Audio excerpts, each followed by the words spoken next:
आप सभी का स्वागत है हमारे यूट्यूब चैनल इलेक्ट्रॉनिक लैब में। आज हम आपको 1 एम्पियर में कितना वाट होता है इसके बारे में बताएंगे। बहुत सारे लोगों का मन में कन्फ्यूजन होता है कि कोई भी डिवाइस अगर 1 एम्पियर करंट बह रहा है उसमें तो वह कितने वाट का होगा। इसको ज्ञात करने के लिए सबसे पहले आपको वर्किंग वोल्टेज, जिस डिवाइस का आप वाट निकालना चाह रहे हैं और जिसमें ये करंट 1 एम्पियर बह रहा है, उसमें जो वर्किंग वोल्टेज है उसको ज्ञात करना बहुत ज़रूरी है। अगर वर्किंग वोल्टेज नहीं होगा तब इसका जो वाटेज क्या है वो आप नहीं निकाल पाएंगे। दूसरी बात, वाट का मतलब क्या होता है? वाट का मतलब कैपेसिटी होता है। कोई भी डिवाइस का कैपेसिटी यानी उसमें कितना कैपेसिटी है। जिस डिवाइस के जितना वाटेज होगा उसका कैपेसिटी उतना होगा, यानी उसमें पावर जो कंज्यूम करने का यानी पावर लेने का यानी इलेक्ट्रिसिटी का जो पावर होता है वो अपने अंदर समेटने का जितना पावर होता है, कैपेसिटी होता है, उसी को हम लोग वाट बोलते हैं। ठीक है। अगर इलेक्ट्रिकल डिवाइस है सभी का एक वाटेज होता है। मान लीजिए आपके पास फैन है तो कितना वाट का है।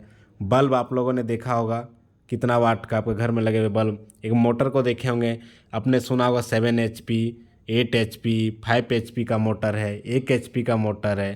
तो इस तरह जो सुने होंगे ये सारे क्या है, उसकी कैपेसिटी को दर्शाता है। इसी को हम लोग वाट बोलते हैं। या फिर कहीं कि आपको जो ब्रिटिश ज़माना में आपको क्या मिलेगा, HP यानी हॉर्स पावर। तो ये इसका सारे व्याख्या हम लोग करेंगे इस वीडियो में। वाटेज के डिस्क्राइब करने से पहले हम लोग एम्पियर से वाट का क्या कनेक्शन है ये ज्ञात कर लेते हैं। देखिए, किसी डिवाइस का वाट निकालने के लिए, वाटेज निकालने के लिए एक फार्मूला होता है। वाट्स क्या होता है? फार्मूला इक्वल टू क्या होता है? V गुना I यानी वोल्टेज गुना करंट। ठीक है, ये बेसिक फार्मूला होता है। लेकिन ये बेसिक फार्मूला कहीं कहीं पर चेंज हो जाता है। कहाँ कहाँ पर चेंज होता है? जब ये एसी सप्लाई में काम करता है। अगर एसी सप्लाई में कोई डिवाइस लगा है तो V गुना I डायरेक्टली नहीं होगा, उसके साथ कुछ पावर फैक्टर भी ऐड होता है। ठीक है, जैसे पावर फैक्टर कुछ होता है। लेकिन अगर डीसी सप्लाई है तो V गुना I हो जाएगा यानी वोल्टेज गुना करंट। तो हम लोग निकाल के देखते हैं कि हमारा क्वेश्चन ये था कि 1 एम्पियर में कितना वाट होता है। तो मान लीजिए आपके घर में एक पंखा है, तो हम लोग घर में क्या वोल्टेज आता है? वोल्टेज जो होता है इनकमिंग सप्लाई क्या होता है?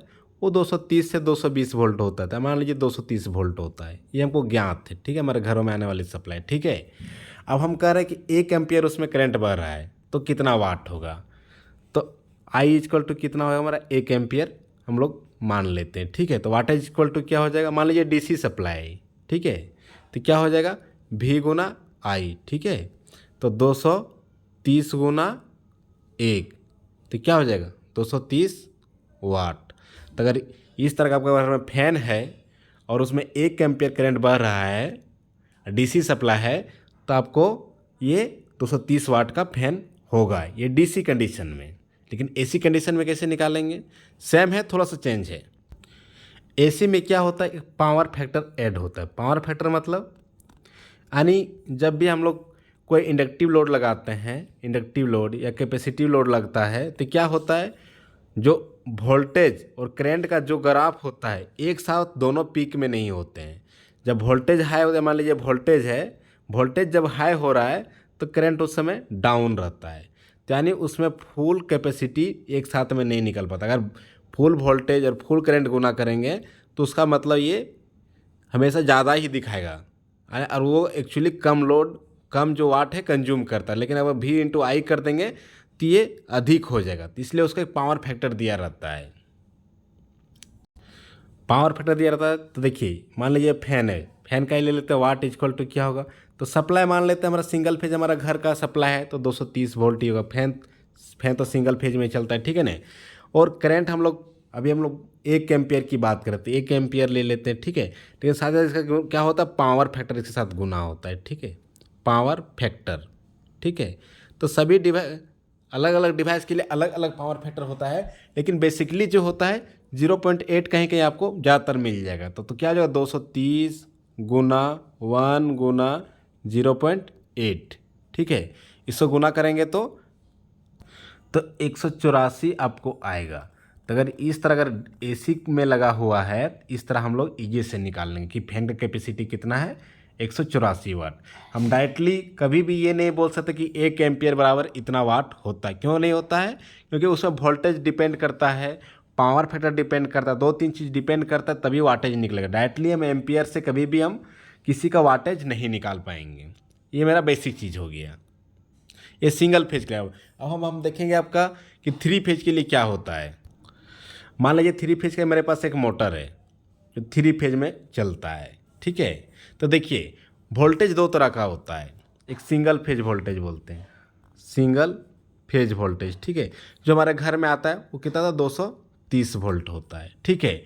लेकिन अब जब हम लोग फेज टू फेज वोल्टेज की बात करेंगे, जहाँ 3 फेज होता है, वो क्या होता है, जिसको हम लोग 440 वोल्ट आमतौर पर बोलते हैं, लेकिन 440 वोल्ट नहीं होता है। कितना होता है, √3 गुना जो सिंगल फेज वोल्टेज है, √3 गुना 230 वोल्ट, यानी अप्रोक्स आपका हो जाएगा। तो √3 का मान लगभग अप्रोक्स 1.73 होता है, ठीक है। गुना 230 करेंगे तो आ जाएगा मेरा अप्रोक्स वोल्टेज मेरा आ जाएगा 397 या 98 करीब आ जाएगा। ये मेरा जिसको हम लोग 440 वोल्ट बोलते हैं। तो एक्चुअली वोल्टेज वहाँ पर इतना होता है फेज टू फेज।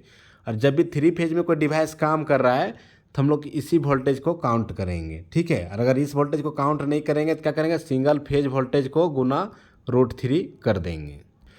अब मान लीजिए जो ये लगा है मोटर, ये 3 फेज में काम कर रहा है, ठीक है। तो इसका वाट निकालने के लिए क्या करेंगे, वाट इक्वल टू क्या हो जाएगा, देखिए इसमें पावर फैक्टर इसका दिया रहता है, पावर फैक्टर इसमें लिखा रहेगा। मान लीजिए 0.8 पावर फैक्टर है, ठीक है। तो वाट इक्वल टू क्या होता है, V Guna I Guna power factor, ठीक है। ये नॉर्मल वाला हो गया, लेकिन ये क्या है 3 फेज है, तो इसलिए यहाँ पर क्या होगा, गुना √3 हो जाएगा। क्या हो जाएगा, √3 गुना V कौन सा, ये वाला सिंगल फेज का V है, ठीक है ना, गुना I, ठीक है। I गुना पावर फैक्टर हो जाएगा, ठीक है। ये सूत्र होगा, ठीक है ना। मान लीजिए √3 कितना 1.73, ठीक है। अब ये 1 एम्पियर की बात होता है कि 1 एम्पियर डिवाइस में, तो इस कंडीशन में क्या होगा, तो V 230 हो गया मेरा, ठीक है। उसके बाद I 1 मान लेते हैं और पावर फैक्टर कितना मान लेते हैं 0.8। तो इस तरह गुना करने पर आपको इसका कैपेसिटी कितना निकल जाएगा, 318 पॉइंट समथिंग निकलेगा। यानी अगर इस तरह का मोटर है और 1 एम्पियर करंट जा रहा है और 3 फेज का मोटर है तो कितना पावर कंजप्शन करेगा वो, 318 वाट। तो इसलिए हम कभी भी 1 एम्पियर बराबर कितना वाट है ये नहीं कर सकते। ये डिपेंड करता है कि जो डिवाइस काम किस वोल्टेज पर कर रहा है, साथ उसका पावर फैक्टर क्या है, AC में कर रहा है या DC में कर रहा है। अगर AC में कर रहा है तो आपको पावर फैक्टर चाहिए, DC में कर रहा है तो आपको नहीं पावर फैक्टर चाहिए। ये बेसिकली चीज़ हो गया। आगे हम लोग देखते हैं कि 1 HP बराबर कितना हॉर्स पावर जो होता है, वाटेज के बारे में चर्चा करेंगे। अब वाटेज की बात करते हैं तो आप लोगों ने कभी कभी सुना होगा कि 1 HP का मोटर है मेरा, ठीक है। तो कितना वाट होता है, तो देखिए HP जो है हॉर्स पावर, ये ब्रिटिश ज़माने में ब्रिटिश लोग जो है उन लोग इसका प्रयोग करते थे, इस यूनिट का। लेकिन 1 HP इक्वल टू कितना होता है, 746 वाट होता है, ठीक है। इसको किलो वाट में अगर करेंगे तो 1000 से भागा दे देंगे इसको, तो ये आपका निकल जाएगा 0.746 किलो वाट, ठीक है ना। तो इस तरह में HP से वाट में किलो वाट में कन्वर्ट, किलो मतलब वाट मतलब किलो मतलब 1000 बोलते हैं, ठीक है। तो 1000 वाट का गुना करें तो 0.746 आएगा। इस तरह हम HP को हम वाटेज में कन्वर्ट कर सकते हैं।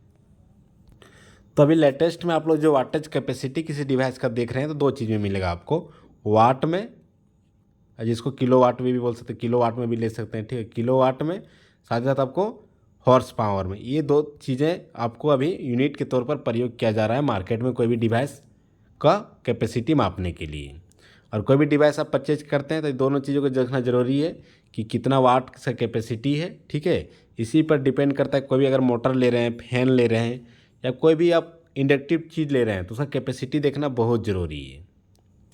अगर वीडियो आपको अच्छा लगा होगा तो लाइक ज़रूर कर दें, साथ ही साथ इस चैनल पर अगर नए हैं तो सब्सक्राइब ज़रूर कर लें। धन्यवाद।